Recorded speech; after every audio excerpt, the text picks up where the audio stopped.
नमस्कार मित्रों, दीप क्लासेज की ऑनलाइन पाठशाला में आप सभी का स्वागत है।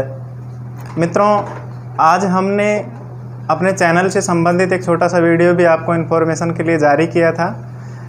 इसमें कुछ अपग्रेडेशन भी किया गया है। पहले दीप जियो क्लासेज के नाम से अपना जो चैनल था उसको आज दीप क्लासेज के नाम से अपग्रेड किया गया है, जो कि वही पहले वाला चैनल है, अलग ना समझें।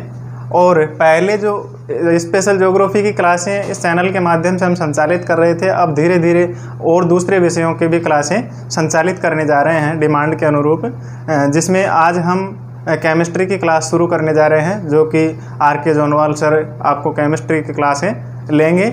आप मित्रों ध्यान से समझने का प्रयास करें और सर को सपोर्ट करें ताकि वो आपको अच्छे से अच्छा बता सके और उनसे आप अच्छे से अच्छा नॉलेज प्राप्त कर सकें। आइए जोनवाल सर। मित्रों नमस्कार, मैं आर.के. जोनवाल। आज अपन केमिस्ट्री में बहुलक के टॉपिक पर चर्चा करेंगे विस्तार से। बहुलक क्या होते हैं? बहुलक को अंग्रेजी भाषा में पॉलीमर कहते हैं। बहुलक को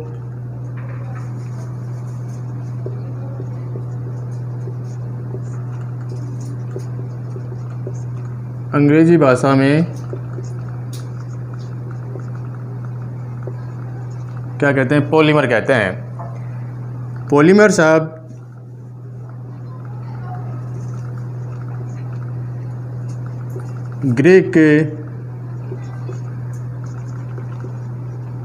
ग्रीक शब्द जिसे कहते हैं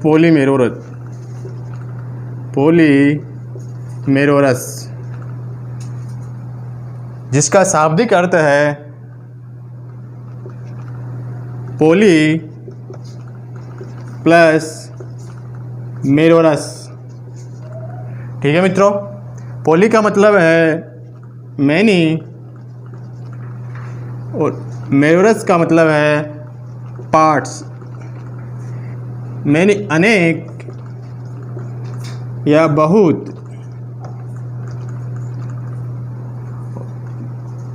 भाग। ठीक है मित्रों, इस प्रकार से पॉलीमर शब्द लिया गया है पॉलीमेरोरस से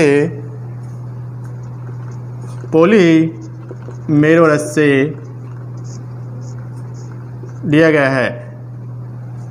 ठीक है मित्रों, आगे अपन देखते हैं बहुलक क्या होते हैं। बहुलक का उपयोग आजकल सब जगह किया जा रहा है, प्रत्येक जगह, जैसे कि अपने रसोई घर में, वायुयान की खिड़कियाँ बनाने में और चिकित्सा के क्षेत्र में कृत्रिम अंगों के निर्माण में भी बहुलक का उपयोग किया जा रहा है। बहुलक की परिभाषा अपन देखते हैं किस प्रकार से है।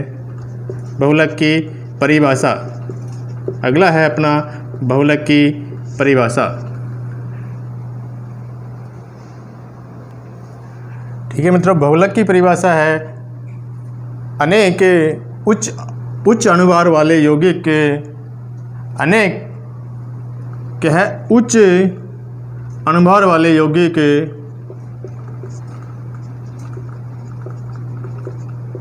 अणुभार वाले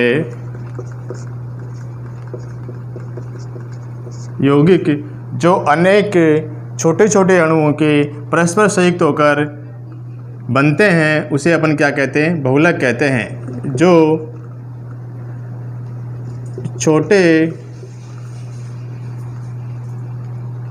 अनेक छोटे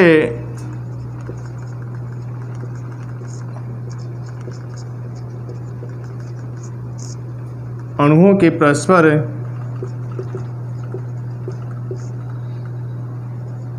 संयुक्त होने से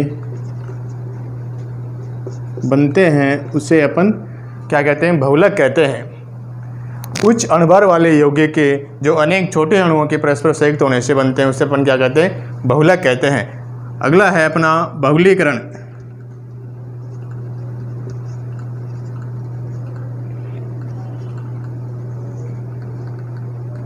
पॉलीमराइजेशन।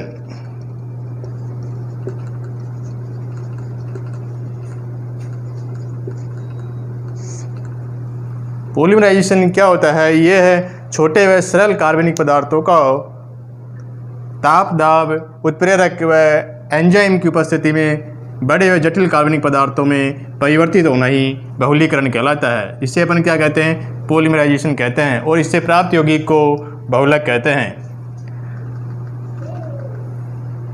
छोटे व सरल,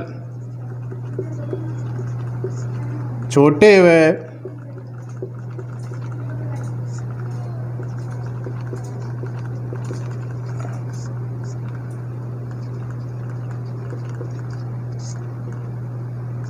कार्बनिक पदार्थों का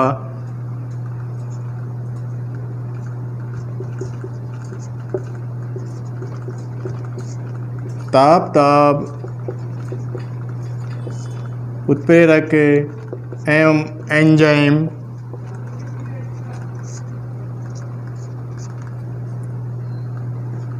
की उपस्थिति में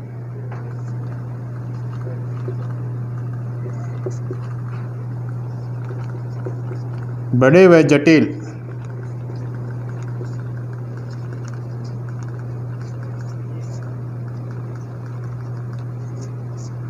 कार्बनिक पदार्थों में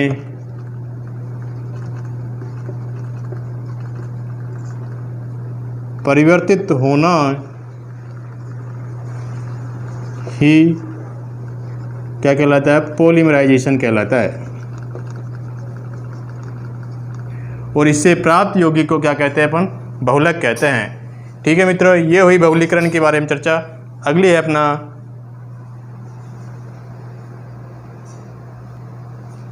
बहुलीकरण की दूसरी परिभाषा है कि एकलग अणुओं का ताप दाब व उत्प्रेरक की उपस्थिति में बहुलक अणुओं में परिवर्तित होना ही बहुलीकरण कहलाता है।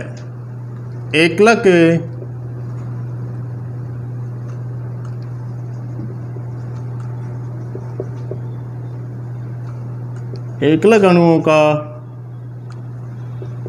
ताप दाब उत्प्रेरक व एंजाइम की उपस्थिति में बहुलक अणुओं में परिवर्तित होना ही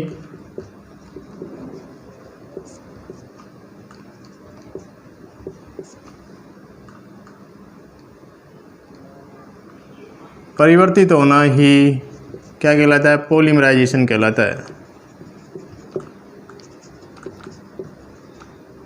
ये दूसरी परिभाषा है। ये अपन देखते हैं एग्जाम्पल। एथीन के बहुलीकरण से पॉलीथीन बनता है। एथीन के बहुलीकरण से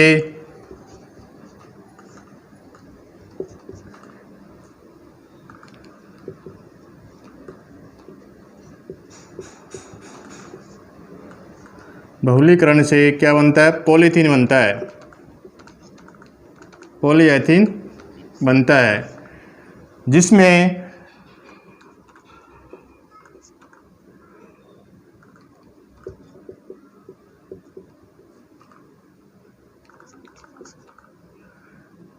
एथीन एकलग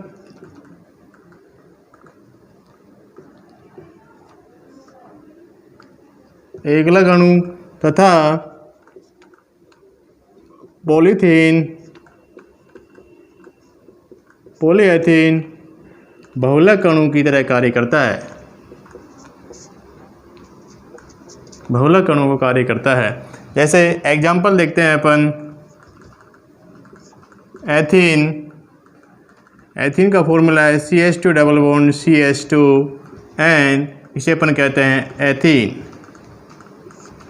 ठीक है मित्रों, इनको उच्च दाब O2 उच्च दाब की उपस्थिति में गर्म करते हैं तो यह पॉलीमर में बदल जाता है। इसमें चेंज हो जाता है पॉलीमर में। इसे अपन कहते हैं पॉलीएथीन।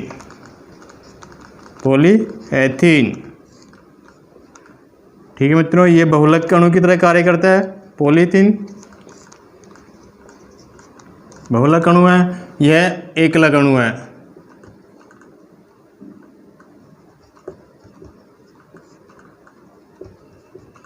ठीक है मित्रों, दूसरा अपना एग्जाम्पल है वाइनिल क्लोराइड से पॉलीवाइनिल क्लोराइड का निर्माण होना। वाइनिल क्लोराइड से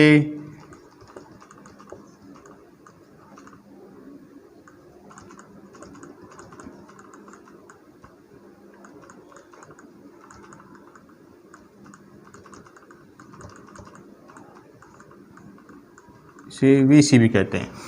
वाइनिल क्लोराइड से O2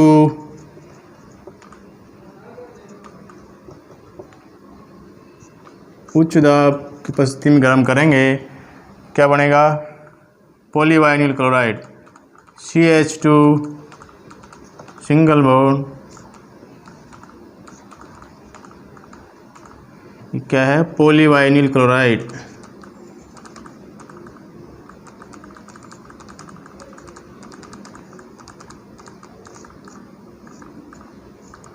ठीक है मित्रों, इसे अपन PVC भी कहते हैं शॉर्टकट में। ये हुई बहुलीकरण के बारे में चर्चा मित्रों। अगला अपन देखेंगे बहुलक कितने प्रकार के होते हैं, उसके बारे में अपन चर्चा करेंगे। अगला है बहुलक के प्रकार। बहुलक दो प्रकार के होते हैं मुख्य रूप से।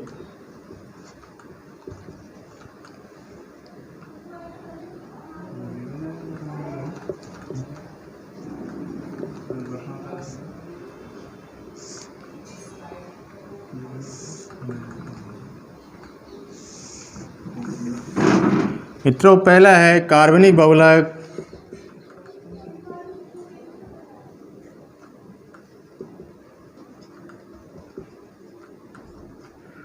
दूसरा है अकार्बनिक बहुलक।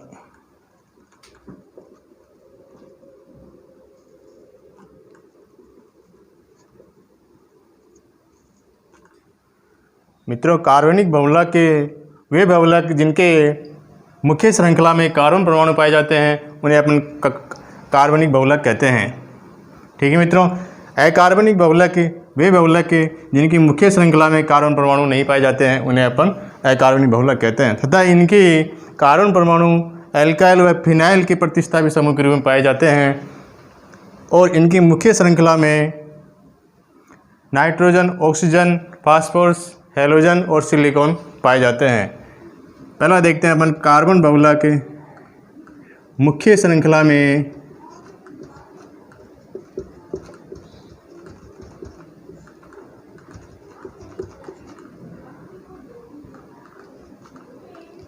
क्या पाया जाता है? कार्बन परमाणु उपस्थित होता है।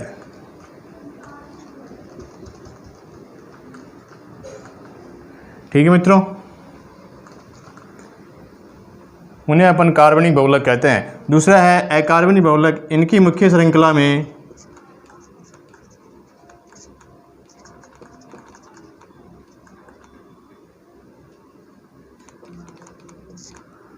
कार्बन परमाणु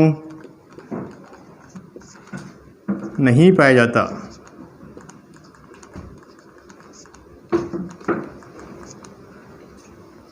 तथा लेकिन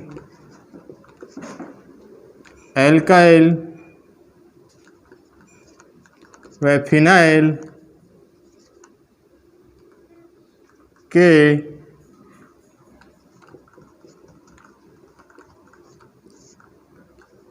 प्रतिस्थापित समूह के रूप में प्रतिस्थापित रूप में पाया जाता है और इनकी मुख्य श्रृंखला में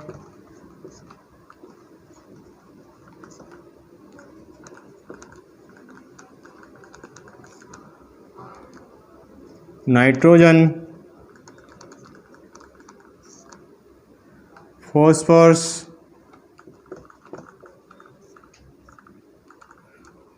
ऑक्सीजन, हैलोजन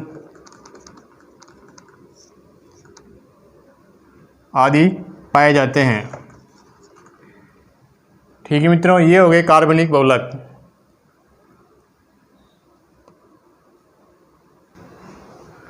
मित्रों, अपन कार्बनिक बहुलक का वर्गीकरण करेंगे।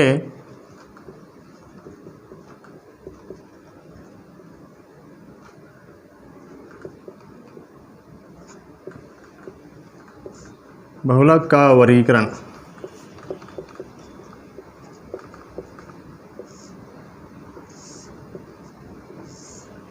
ठीक है मित्रों, कार्बनिक बहुलक का वर्गीकरण 5 प्रकार से करेंगे। पहला है स्रोत के आधार पर।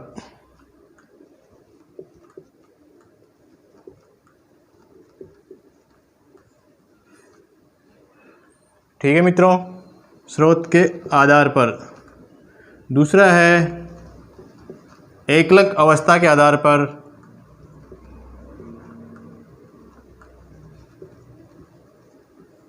एकलक अवस्था के आधार पर।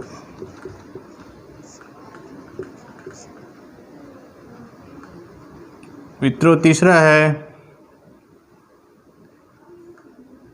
अंतराण्विक आकर्षण बल के आधार पर।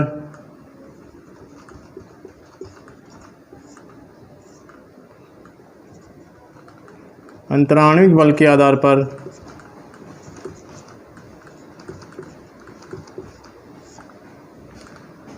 चौथा है संरचना के आधार पर।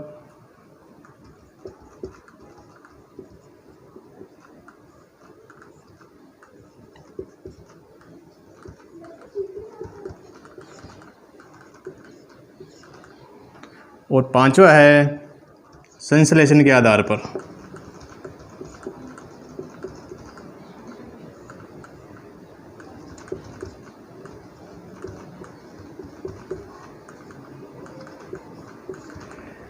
ठीक है मित्रों, कार्बनिक बहुलक का वर्गीकरण अपन इन 5 स्रोत के आधार पर वर्गीकरण करेंगे। कौन कौन से? स्रोत के आधार पर, एकलक अवस्था के आधार पर, और अंतराण्विक बल के आधार पर, संरचना के आधार पर और संश्लेषण के आधार पर। ठीक है मित्रों।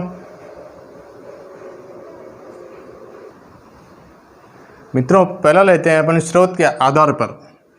स्रोत के आधार पर बहुलक, कार्बनिक बहुलक के 2 प्रकार के होते हैं।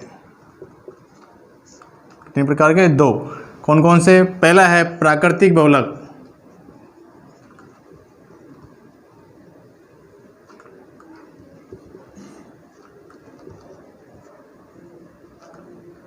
दूसरा है कृत्रिम बहुलक।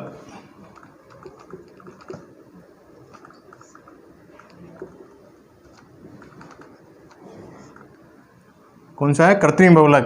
कृत्रिम बहुलक को अपन 2 भागों में डिवाइड कर रहे हैं। पहला है संश्लेषित बहुलक।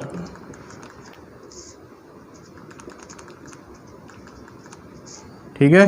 दूसरा है अर्ध संश्लेषित बहुलक।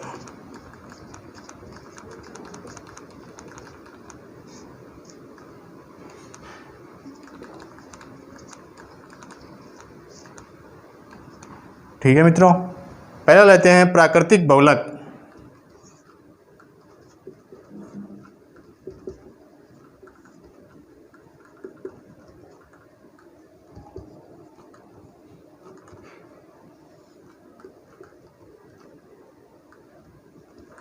Natural polymer. ठीक है मित्रों, प्राकृतिक बहुलक वे बहुलक जो सीधे प्रकृति से पाए जाते हैं उन्हें अपन प्राकृतिक बहुलक। वे बहुलक जो सीधे प्रकृति से प्राप्त होते हैं उन्हें अपन क्या कहते हैं? प्राकृतिक बहुलक कहते हैं। जैसे एग्जाम्पल देखते हैं, प्राकृतिक बहुलक सीधे प्रकृति से प्राप्त होते हैं।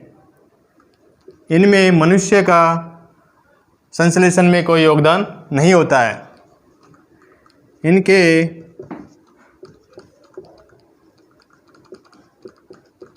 संश्लेषण में मनुष्य का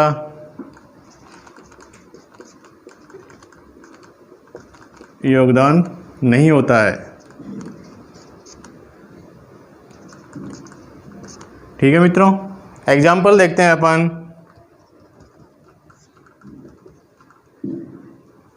पहला है पॉलीसैकेराइड।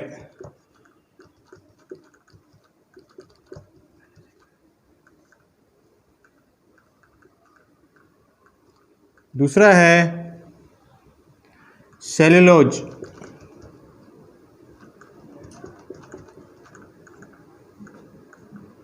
ठीक है मित्रों। तीसरा है स्टार्च। अगला है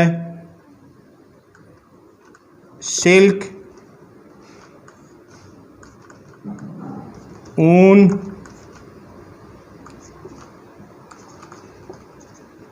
रबड़। आगे है प्रोटीन।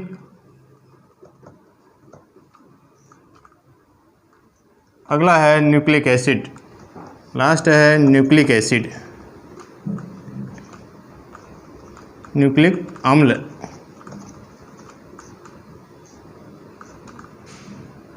ठीक है मित्र, ये सब क्या है? पॉली बहुलक, प्राकृतिक बहुलक।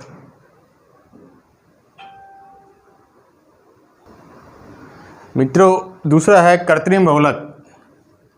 कौन सा है? कृत्रिम बहुलक।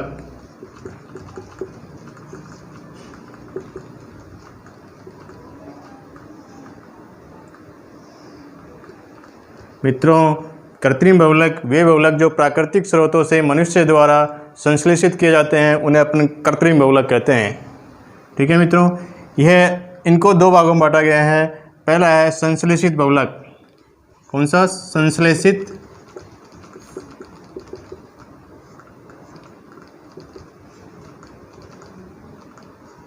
बहुलक। संश्लेषित वे बहुलक जो मनुष्य द्वारा प्रयोगशाला में तैयार किए जाते हैं, उन्हें अपन संश्लेषित बहुलक कहते हैं। संश्लेषित बहुलक के एग्जाम्पल हैं पॉली एथीन, पॉलीप्रोपिलीन,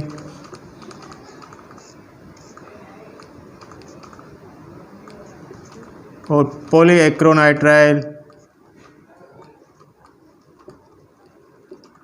पॉलीमेथिल मेथैक्रिलेट। ये क्या है? संश्लेषित बहुलक है। दूसरा अपना है अर्ध संश्लेषित बहुलक।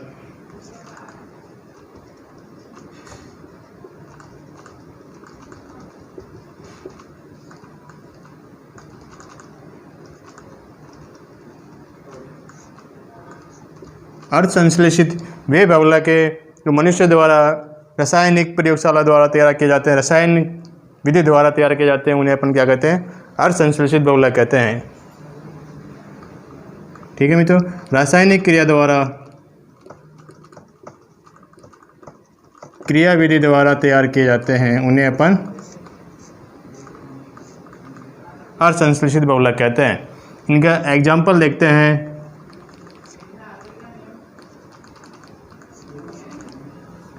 पहला है सेल्यूलोज,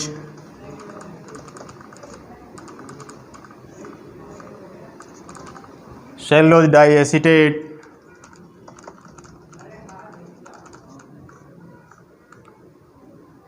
दूसरा है सेल्यूलोज नाइट्रेट।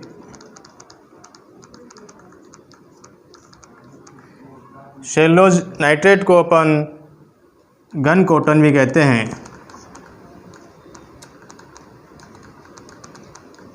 क्या कहते हैं? घन कॉटन भी कहते हैं। तीसरा एग्जाम्पल है वल्गनीकृत।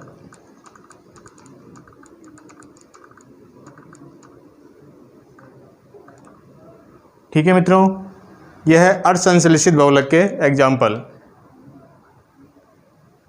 आगे है अपन कृत्रिम बहुलक के एग्जाम्पल एक साथ देखते हैं।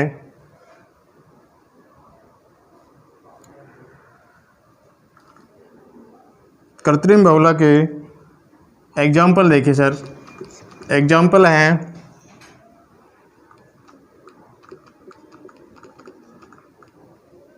Polypropylene,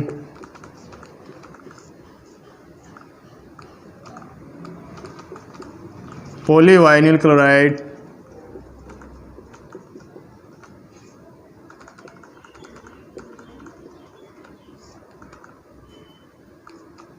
polystyrene,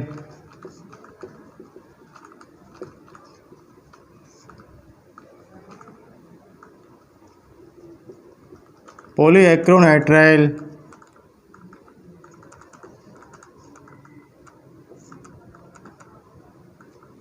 पॉलीएक्रोनाइट्राइल। अगला है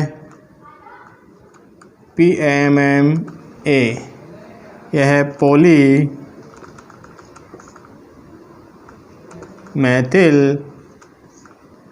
मैथा एक्रिलेट।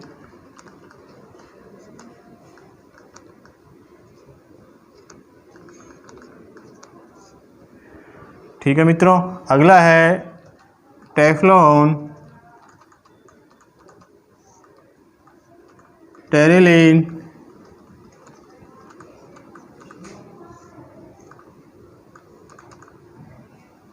बेकेलाइट,